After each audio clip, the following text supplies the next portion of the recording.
Басна за чапјата од Езоп. Еднаш многу одамна, една чапја гордо и достоинствено се шеташе покрај брегот на една река, со очи вперени во нејзините бистри води. Нејзиниот долг врат и зашилен клун беа подготвени да зграпчат некој сочен залак за појадок. Бистрите води беа полни со риба, но чапјата тоа утро некако не се задоволуваше туку така. Никако ситна риба за мене. Рече таа. Таква сиромашна храна не е за една чапја како мене. Во тој момент еден млад и здрав костреш пливаше блиско. Нема шанси, никако. Си помисли чапјата. Не би се ни заморила да го отворам клунот за такво нешто.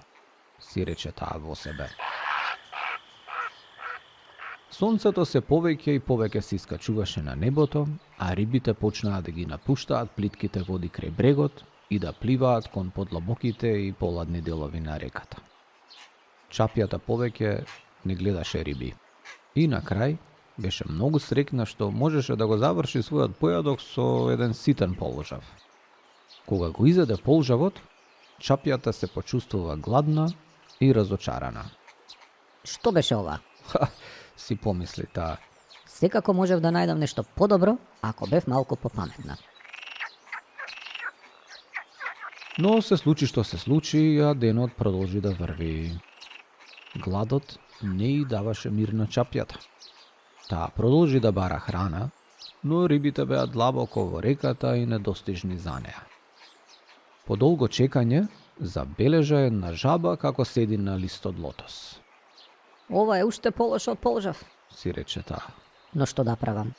Со тешко срце ја проголта жабата и продолжи понатаму, надевајки се дека ќе пронајде нешто повкусно за ручек или пак за вечера. Кога вечерта се спушти, чапјата беше исцрпена. Си седна на една гранка и размислуваше за денот што измина. Се присети на сите риби што ги пропушти утрото. Големи и сочни риби што ги нарече недоволно добри, сега и изгледаа како вистински деликатеси.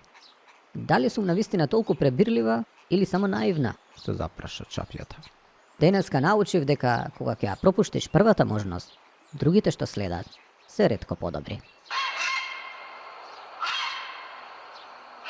Не бидете премногу пребирливи, затоа што на крајот може да останете со најлошото или пак со ништо.